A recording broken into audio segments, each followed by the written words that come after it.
Uang anggaran mereka rampas, dana bentos mereka pangkas, mereka kenyangkan perut mereka sendiri, mereka lupakan janji-janji mereka saat mencalonkan diri, mereka lupa bahwa mereka pernah disumpah dengan Al-Quran, mereka lupa akan hadis Nabi, sinfani min ummati lan tanalahuma syafaati.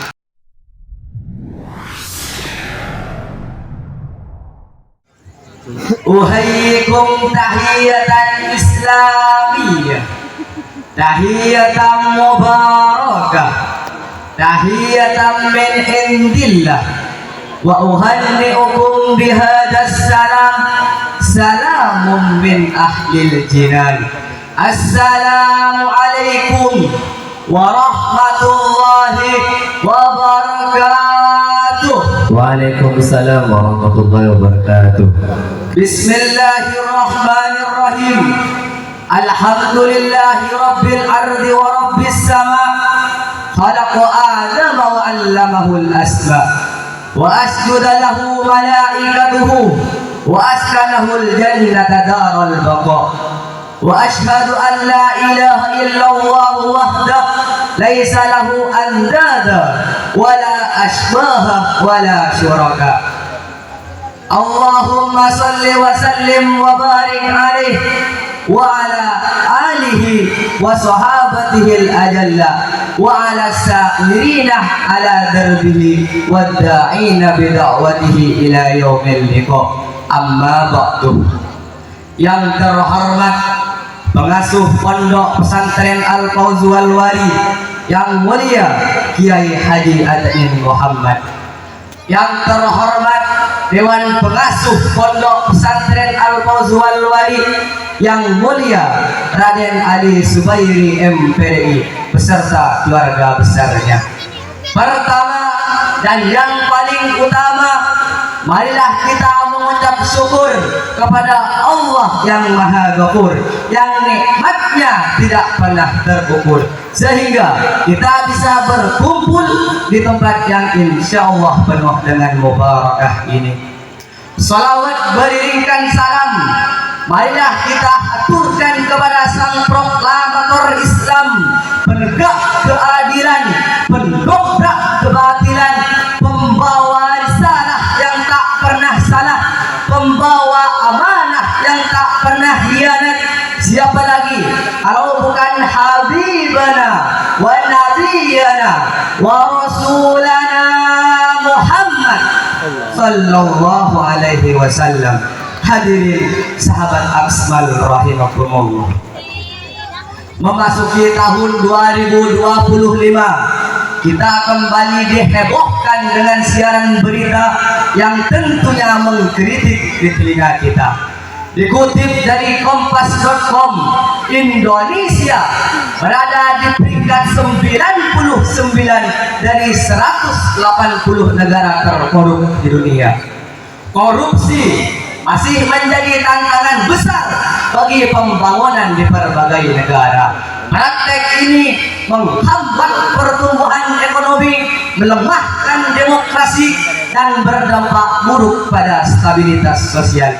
Lalu pertanyaan besarnya adalah, apa sih penyebab dari tindakan korupsi? Dan apakah bisa kita generasi muda menghapus korupsi di negara ini? Hadirin sahabat Aksmal rahimakumullah, sebelum kita berbicara lebih jauh tentang korupsi, hal pertama yang harus kita tahu adalah apa definisi dari korupsi itu sendiri.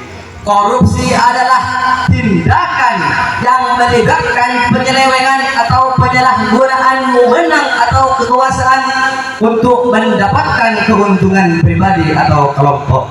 Allah Subhanahu wa taala berfirman dalam surat Al-Baqarah ayat 188, "Wala ta'kulu amwalakum bainakum bil batil wa tudlu biha ilal hukam litakulu fariqam min amwalikum bil ismi wa antum ta'lamun." Syekh Nawawi Al-Bantani dalam tafsirnya menjelaskan bahwa ayat ini bermaksud Allah melarang umat Islam untuk mengambil harta sebagian dari yang lain dengan cara yang haram menurut syariat. Hadirin rahimakumullah. Lanjut ke pertanyaan yang pertama, apa sih penyebab dari tindakan korupsi? Tak bisa kita pungkiri, manusia tak pernah lepas dari sifat tamak, merasa kurang dari apa yang diperoleh. Sebagaimana disentil oleh Allah dalam surah Al-Fat, wa tuhibbunal mala hubban jamma, dan kamu mencintai harta dengan kecintaan yang berlebihan. Begitupun dalam surat Al-Adiyat, wa innahu lihubbil khairi lasyadid, dan sesungguhnya cintanya kepada harta benar-benar berlebihan. Berdasarkan ini, saya letakkan sifat tamak di urutan pertama penyebab korupsi. Lalu penyebab korupsi yang selanjutnya adalah maraknya praktek money politik di negara ini. Bolehkah saya nanya, Pak, Bu, apakah kalian benci korupsi? Apakah kalian benci koruptor? Tapi bolehkah saya nanya satu lagi? Kalau kalian benci koruptor, benci korupsi, kalau misalkan ada pemilihan kepala daerah, kalian disogok dengan uang, diterima apa tidak? Terima. Diambil apa tidak? Lalu kenapa kalian membenci pada sesuatu yang mana kalian sendirilah yang menjadi penyebab hal tersebut? Padahal Nabi bersabda, ar-rosi wal murtasi finnar, orang yang nyogok dan disogok tempatnya adalah neraka. Teman-teman hadirin sekalian yang saya banggakan, percayalah, kalau kalian memilih karena uang, ketika mereka sudah terpilih nanti, hal pertama yang mereka lakukan adalah mengembalikan pundi-pundi rupiah yang mereka telah keluarkan. Betul atau betul? Betul. Lalu apa dampaknya hadirin? Korupsi terulang kembali. Uang anggaran mereka rampas, dana bentos mereka pangkas, mereka kenyangkan perut mereka sendiri, mereka lupakan janji-janji mereka saat mencalonkan diri, mereka lupa bahwa mereka pernah disumpah dengan Al-Quran, mereka lupa akan hadis Nabi, sinfani min ummati lan tanalahuma syafaati. Ada dua golongan dari umatku yang mana keduanya tidak akan pernah mendapatkan syafaatku. Siapa mereka? Di antaranya adalah imamun zulum, pemimpin yang zalim.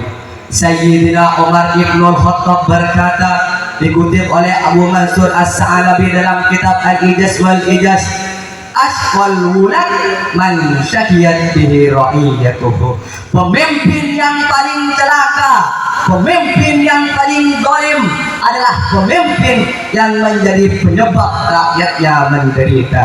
Hadirin yang dirahmati oleh Allah. Lalu pertanyaan yang kedua adalah, bisakah kita menghapus korupsi di negeri ini? Jika pertanyaannya adalah menghapus, maka kita tidak akan pernah bisa. Tapi jika pertanyaannya adalah dapatkah kita meminimalisir korupsi, jawabannya adalah bisa. Bagaimana caranya? Yang pertama, kesadaran dari masyarakat itu sendiri. Tak dapat kita pungkiri, masyarakat Indonesia, mohon maaf, masih munafik dalam situasi ini. Di suatu sisi mereka membenci perilaku korupsi, di sisi yang lain mereka tidak sadar bahwa mereka lah penyebab utama perilaku korupsi. Jadi solusi yang pertama adalah menghapus praktek money politik di negeri ini. Lalu bagaimana cara meminimalisir korupsi yang kedua? Yaitu ketegasan dari pemerintah. Berikan hukuman yang layak bagi koruptor. Jangan seperti yang lalu-lalu, korupsi 271 triliun hanya divonis 6,5 tahun di penjara. Sahabat Asmal rahimahumullah, Dari kesimpulan dari pidato saya, ada dua hal yang bisa meminimalisir korupsi. Yang pertama adalah pemimpin yang tegas dan rakyat yang waras. Rakyat yang waras, waktunya bilang tidak pada sebab rasakan dampak baiknya. Pemimpin yang tegas, tekadkan niat melawan korupsi, gaskan hukuman mati bagi koruptor. Hadirin rahimakumullah. Mungkin ini yang dapat saya sampaikan. Kurang dan lebihnya mohon maaf. Wabillahi taufiq wal hidayah wal ridha wal inayah. Summa assalamu alaikum warahmatullahi wabarakatuh. Waalaikumsalam warahmatullahi wabarakatuh.